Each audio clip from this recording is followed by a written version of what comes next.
Amir Shamsi, leader of the BJP in Uttar Pradesh, joins us, as does Mr. Manoj Yadav, leader of the Samajwadi Party. Mr. Manoj Yadav, to you first, the question that I've been asking, which is the fact that Azam Khan has been convicted. There is evidence against him to prove that he did make those hate speeches. It's been well documented. We're expecting that sentencing order shortly. But, what about the likes of Parvesh Verma? What about the likes of Yati Narasimhanand, Anurag Thakur, several others, Sangeet Som, who seem to have been given clean chits? देखिए, जो कानून शब्द है और कानून में आपने भी देखा होगा और पूरे देश ने देखा है कि एक तराजू होता है, तो उस तराजू को मौजूदा सरकार ने बिल्कुल डिसबैलेंस कर दिया है। कोई बैलेंसिंग नहीं रह गई है। आपने बताया कि चाहे वो प्रवेश वर्मा का हीट स्पीच हो, चाहे स्वामी नरसिम्हनंद का हो, या इस तरह के दर्जनों ऐसे लीडरान हैं जिन्होंने हेट स्पीच की है और उस पर कोई कार्रवाइयां अब तक मुझे नहीं लगता है कि स्वतः संज्ञान लेके कोर्ट ने लिया हो या सरकार की तरफ से कुछ ऐसा किया गया हो। लेकिन मैं इससे भी बड़ा एक मामला बताऊंगा। 8 जुलाई 2000 को अभी मौजूदा जो गृह राज्य मंत्री हैं अजय मिश्रा टेनी जी, इन पे हत्या का मुकदमा दर्ज हुआ था और 2018 में इनका वो मुकदमा हाई कोर्ट से मेरे ख्याल से उसका डिसीजन हो गया था 2018 में, और अब तक वो रिजर्व रखा हुआ है। ये इससे बड़ा दुर्भाग्य मुझे नहीं लगता है कि कुछ हो सकता है कि 2018 से इस देश के गृह राज्य मंत्री अजय मिश्रा टेनी पे हत्या का फैसला, अगर वो बरी हैं तो अब तक उनको दे देना चाहिए था और वो बरी हो जाते और उनको फूल माला पहनाती। चूंकि जब pattern of culture of BJP, तो बीजेपी को अपने कल्चर को बढ़ाने में किसी तरीके का कोई रोक टोक नहीं करनी चाहिए। लेकिन आजम खान साहब पे जिस तरीके से ये कार्रवाई हुई है, हम कोर्ट के किसी भी फैसले पे कोई आक्षेप नहीं करते हैं, लेकिन हम जरूर इस बात को कोर्ट से कहेंगे। अभी तक फैसला कोर्ट ने नहीं दिया है, तो कोर्ट इस बात को जरूर ध्यान में रखे कि उनकी अभी हालात क्या है, उनकी तबीयत कैसी है, और उन्होंने जिस परिप्रेक्ष्य में जो बात कही है उसका सिर्फ अच्छा सा मतलब Manoj Yadav, I don't want to get into the specifics of Azam Khan's health condition or the context in which the hate speech was made. The truth is that what he said back in 2019 against the Prime Minister, against Yogi Adityanath and against then DM is out there in the open. The court has deemed him guilty of hate speech. We will stand by, of course, and track that sentencing order as it comes by quickly. But my question rather is that while what Azam Khan said warrants conviction in as hate speech, don't a lot of the others. So Mr. Shamsi, if you want to come in here, my question is, are there double standards?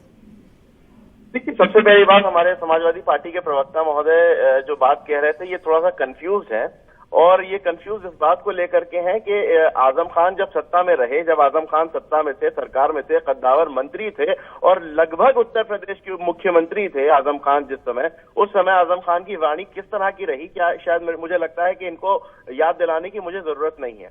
सिर्फ और सिर्फ प्रधानमंत्री और मुख्यमंत्री के लिए ही नहीं, आजम खान ने किसी भी व्यक्ति के लिए ओछी टिप्पणी करने का मौका छोड़ा नहीं, और मुद्दा आजम खान का नहीं है। आजम खान को तो कोई डिफेंड कर ही नहीं रहा है। बता दूं कि यहाँ पर अमीर शम्सी, आप मेरा सवाल नहीं, आप मेरे सवाल का जवाब दीजिए ना सर। मिस्टर शम्सी, मेरे सवाल का जवाब दीजिए। Nobody is questioning the conviction of Mr. Azam Khan.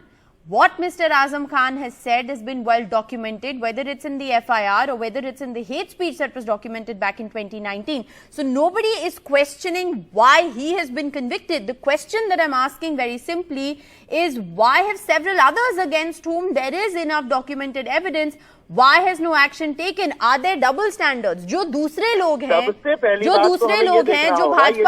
जो भाजपा के लीडर हैं या भाजपा की बैकिंग एंजॉय करते हैं, उनके खिलाफ जो है एक्शन नहीं लिया जाता है, ये सवाल हम उठा रहे हैं।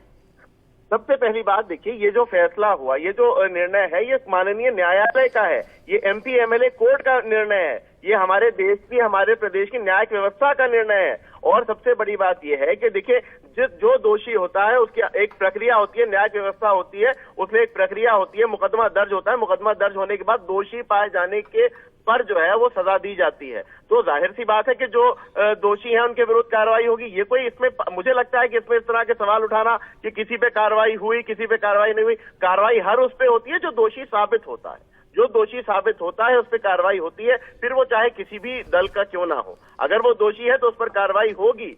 आप भारतीय जनता पार्टी की आप सरकार में आप मेरे सवाल का जवाब दीजिए। एग्जाम्पल और कहां मिल सकते हैं?